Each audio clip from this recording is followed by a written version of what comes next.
On this edition of Independent Sources, Armor Up, the latest battle for affordable housing in Brooklyn is reaching a fever pitch. And Block by Block, telling unknown stories about the historical borough, one community at a time.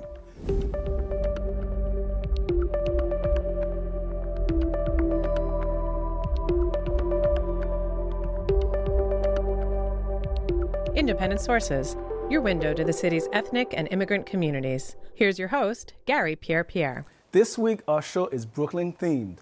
We'll talk to an author who's written about the changing face of the borough, and we'll meet another who'll take us to places in the County of Kings that you may never have known.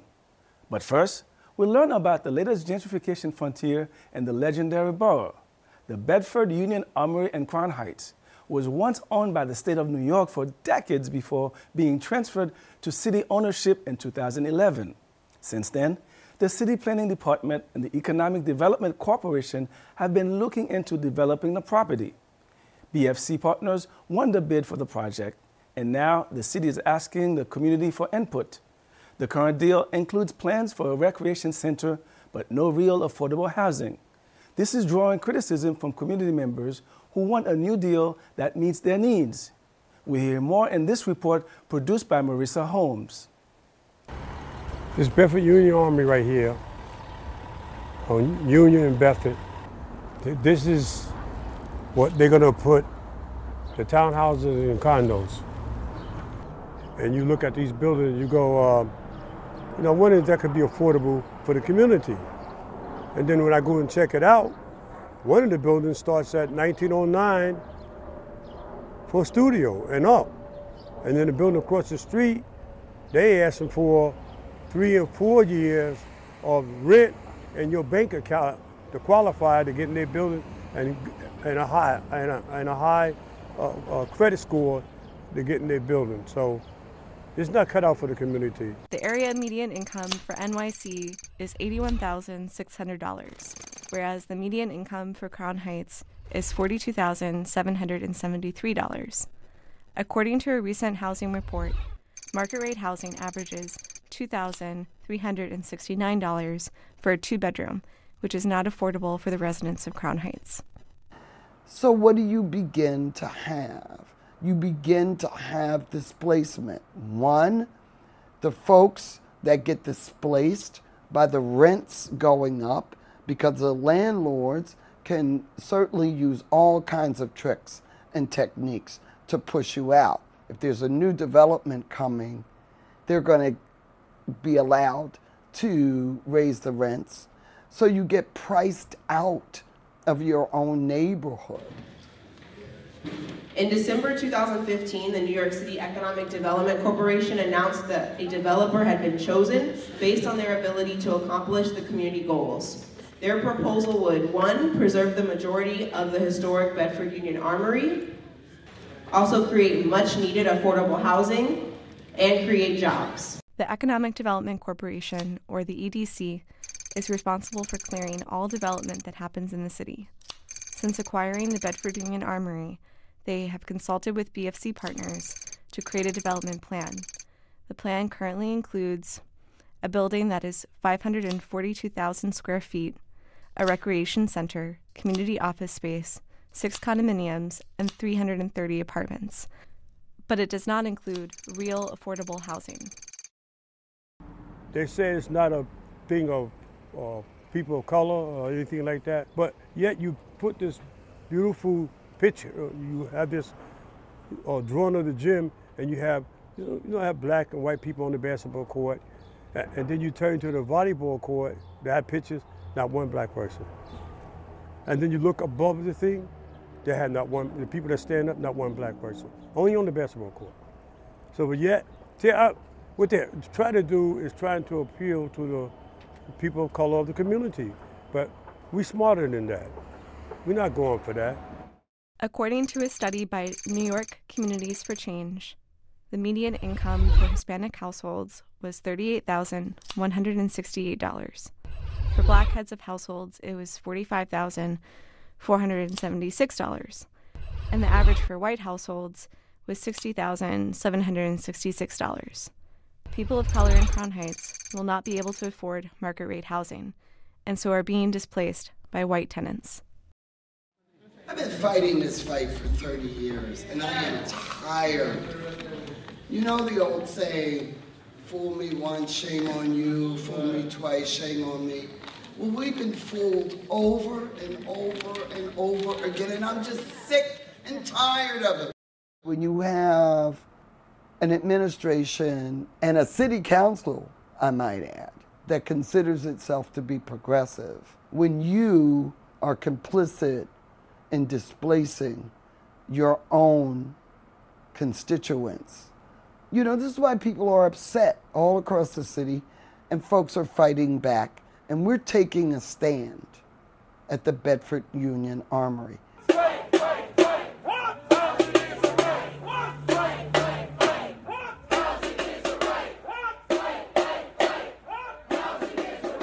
Whoever the council person is has the biggest say on what happens. And that is why City Councilwoman Laurie Cumbo is a target in this campaign, because other city council members will defer to the council member who represents that district. We want you to put your hand up like you have it right now, saying that you are going to kill the deal.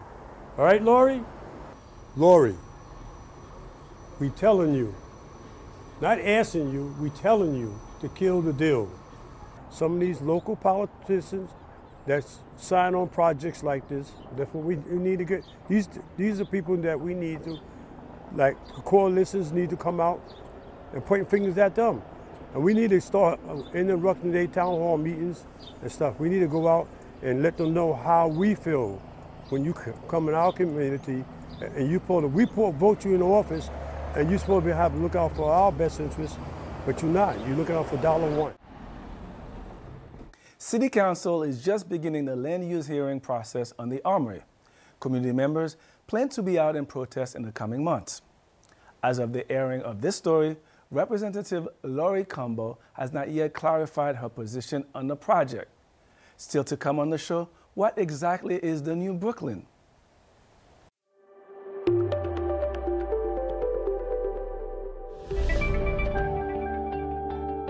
This week's On the Shelf segment features 2 tomes. The first is called The New Brooklyn. The book covers the borough's rise from crumbling and crime-ridden to one of the most sought-after areas for businesses and developers. It traces these changes through some of the city's most gentrified neighborhoods, including Williamsburg and Bedford-Stuyvesant. I sat down with the book's author, Kay Hymowitz, to learn more. Kay Hymowitz, thanks for joining us. Let's just get right to it. Why is Brooklyn so resilient? Well, I think the number one reason, and I hate to admit this as a Brooklynite, is because of its proximity to Manhattan. I mean, Manhattan is the center and has been for a very long time of finance and the media and all kinds of other industries, and Brooklyn's been able to take advantage of that. But the other thing to keep in mind is that Brooklyn was its own city for a very long time. And it was an industrial city and a very successful industrial city. It educated and gave a good life to millions of very, very poor immigrants when they first got to the United States, through its factories, through its jobs at the piers, and for the children through schools. And one of the reasons I wanted to write this book was not only because I had lived in Brooklyn for 30-some years and had watched these extraordinary changes, which I'm sure we'll be talking about, but I also was aware that it wasn't that everybody was benefiting from those changes. And as somebody who's studied poverty and mobility for a long time, I wanted to see how Brooklyn could illustrate some of the problems I had seen. So you focus on Williamsburg, Bed-Stuy, and Park Slope. Why are these neighborhoods? What is it about them that's sort of like quintessential Brooklyn? Right. Well, those are not the only neighborhoods that I focused on. Those are 3 of the more transitional or more changing neighborhoods that I focused on. So I was interested in Park Slope. I mean, quite honestly, I You live there. But I also saw it as the kind of harbinger of gentrification that we know today. When I moved there in 1982, it was already beginning to change. You were already beginning to see a lot of educated people moving back, the middle class, that had for many, many decades been moving to the suburbs when they reached a certain age, were now moving back into the city. And Park Slope was beginning to lure some of them. I was one of them. Of course, when you go through something like that, you have no idea you're part of a trend. Mm-hmm. You just think you're making a choice. So I was interested in the early stages of gentrification. Who were the gentrifiers? Why did they come? And let's talk of that, because about that rather. There's a lot of talk about, you know, who's coming, who is changing the makeup of these neighborhoods. Is there a specific group, or is it a mixture of different people coming together at the same time? The central definition of a gentrifier is really somebody who's a little more educated and therefore a little more affluent than the people who were living in that particular neighborhood. So in Park Slope, what you had the people you had living there were mostly through the mid-century white immigrants. There were some Puerto Ricans. There was a small percentage of blacks, but Park Slope was largely a white neighborhood. It was just that it was a working class neighborhood. So when people like myself moved into the neighborhood, we were outsiders, though we were white. But there was quite a difference. Yeah, it was largely Irish, working class Irish, Italian, yes, and very, Brooklyn was always known as the borough of churches, mm-hmm. and we had a lot of churches that were the center of life for the people who were living there at the time. Let's look at Bed-Stuy. Sure. Traditionally African American. Well, traditionally from the 30s on, yes. Yes, and so. Talk to us about where it is today. Yeah, it's a fascinating story what's happening in Bed-Stuy. It is, of course, losing some black population. I'm sure that most of your viewers know that. Mostly because you do have some whites moving in. Now, who those whites are is sometimes misunderstood. There are a significant number of gentrifiers, people who are educated, who are maybe... you also have a lot of the young people coming into the city, moving in. Right. So those are young people that move in and frequently then want to stay as they raise families. That's what happened in Williamsburg, and they're able to, at least early on in the stage of gentrification, they're able to buy housing there, but that may not be the case anymore. So let me just say, though, about Bed-Stuy. Bed-Stuy remains 60% black. What's interesting, I was just looking at the data the other day, is that it has now actually gained a lot of Hispanics, mm-hmm. And Asians and whites. Okay. So it's a much more diverse neighborhood, mm-hmm. than it was, and there is a gentrification issue that is a divide, an economic divide, education divide, but it remains 60% black. Some of it middle-class black, and that's an important thing to remember that people leave out. Some of the gentrifiers, that is the educated people moving in, are black. Okay, interesting. Williamsburg, it's different because it doesn't really have sort of like the neighborhood tradition that Park Slope or Bed-Stuy did. It was mostly industrial, where the factories you mentioned. So how did that turn around? Yeah, you're right to notice that. I mean, both Park Slope and Bed-Stuy had these wonderful houses. Well, of course, anybody of my generation was looking, going, "Oh, that looks really like something I would love to have." The factories, the old factories, the abandoned factories, and the vinyl vinyl fronted small working cottages in Williamsburg were never seen as anything that would lure a lot of people. But Williamsburg, over time, because of the artists living there who started to make use of these abandoned factories, and to create loft space for living, sometimes illegally, they developed a new style, right? That, by the way, was not, I mean, the idea of loft living, except for a very small number of artists, never appealed to the middle class, but that changed. So people saw those industrial spaces and reimagined them as residential. And hence the rebirth of Williamsburg. Right. Now, can you imagine another blight like what hit the borough or the city in general in the 60s on? And what is the future of the borough? Because there's a lot of changes going on. Yes, there are. Still. You know, over time, and as a result, and partly as a result of writing this book, I've thought better of making predictions because. But there are trends, though. There are trends that you can see through history. Okay. And right. So, you know, I think that we're going to continue to see gentrification for the meantime. That is, people with some money moving into the city. But I think we may see a slowing down.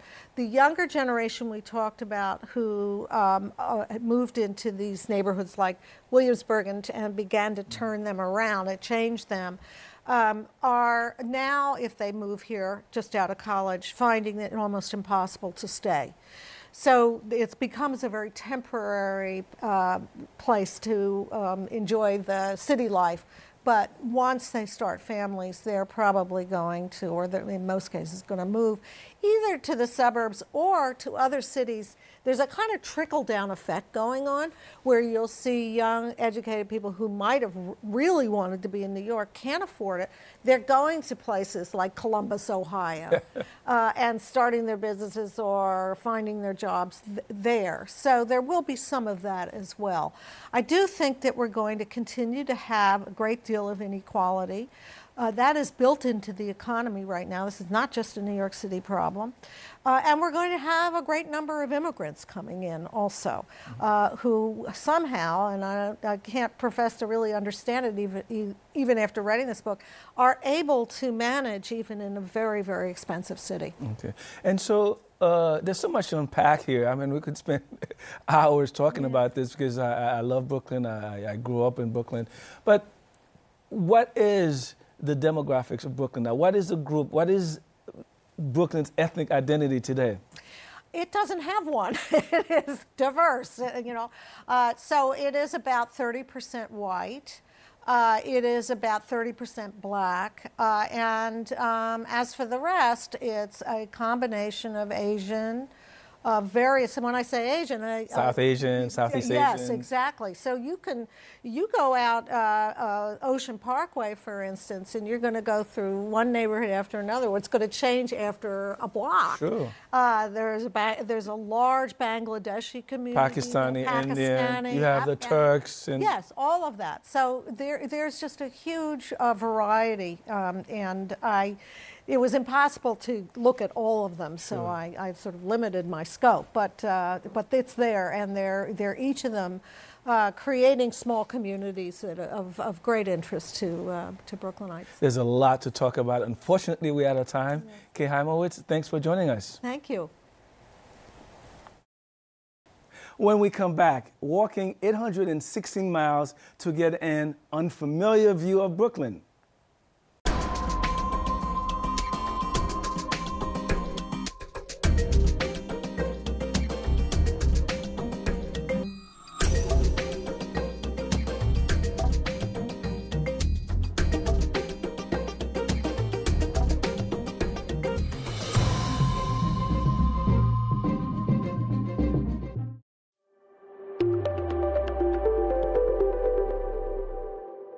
Finally from us.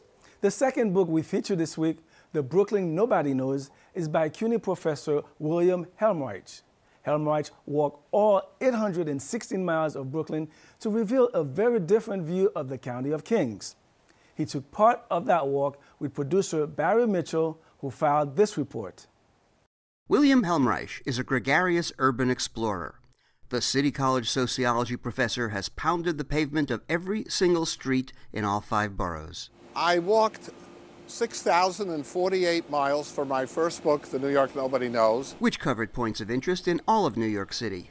And then rewalked Brooklyn for about 816 miles. For his current book, The Brooklyn Nobody Knows, first in a series that will explore each individual borough in greater detail. It's all new material.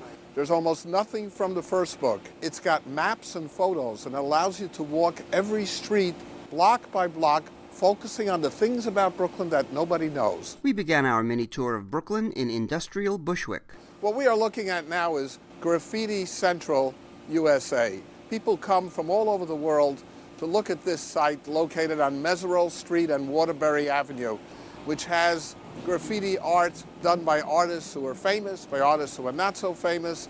The people who own the buildings are delighted to have these murals because it attracts business. This whole thing is organized by a group that calls itself the Bushwick Collective. They determine what goes up, where it goes up, for how long it goes up. Even though this neighborhood is officially Bushwick, it is called East Williamsburg because it gives it a certain cachet. It's probably the result of real estate developers wanting to get more people here. So, Bill, here I am on a diet, and you take me to a bakery. Well, this is a special bakery. It's worth breaking your diet for. It's called Mrs. Maxwell's Bakery. It's been here since 1928 in East New York on the corner of Atlantic Avenue and Winona Street. One of the things that's interesting about it is that they claim that a disgruntled employee took the recipe that they had for cheesecake and gave it to juniors, which then adopted it as its own. And in fact, there really never was a Mrs. Maxwell. The name actually came from Maxwell House Coffee. Okay, sure. Bill, how do you know so much about the 5 boroughs? I drove a cab during college to pay my way through school. I drove it in the late 1960s, early 1970s, when things were very dangerous. But I learned every single street. I did 12 to 14-hour shifts 6 days a week. I learned all the streets that way, and they haven't really changed that much. What's on them has changed, but not the streets. So, Bill, here we are in Brownsville, Brooklyn. What are we going to see next? We're going to see a mural dedicated to the memory and the teachings of Theodor Herzl. Theodor Herzl led the World Zionist movement in the late 19th century. He promoted Jewish migration to the biblical site of ancient Israel, so Jews could have a country of their own. When was this painted and who painted it? It was painted several years ago by a group of African-American high school students. These African-American students learned that Brownsville was once 100% Jewish. When they saw that he had a saying, a motto, which was, "It is not a dream if you will it," they said, we have to pick up on that. So Martin Luther King said, "I have a dream." Theodor Herzl said, "It's not a dream if you will it." Right. Here you have African-American students making something that totally fits them out of something from another culture. Barry? Yeah. I saved the best for last. Yeah, those are some nice houses over there. Oh, that's not what I wanted to show you. I wanted to show you this place. Weeds? I know, it looks like weeds, but to tell you the truth, it's what's under them that's interesting. This was a place where, when the mafia killed people in Brooklyn and Queens and maybe even Manhattan, they took the bodies here and they buried them. Michael Corleone, right here.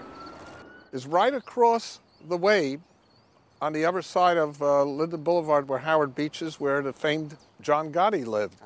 And his group was also suspected of having buried bodies here. Maybe someday they'll gentrify this area. And if that happens, this will be a distant memory. Let's get out of here, come on. Barry Mitchell for Independent Sources.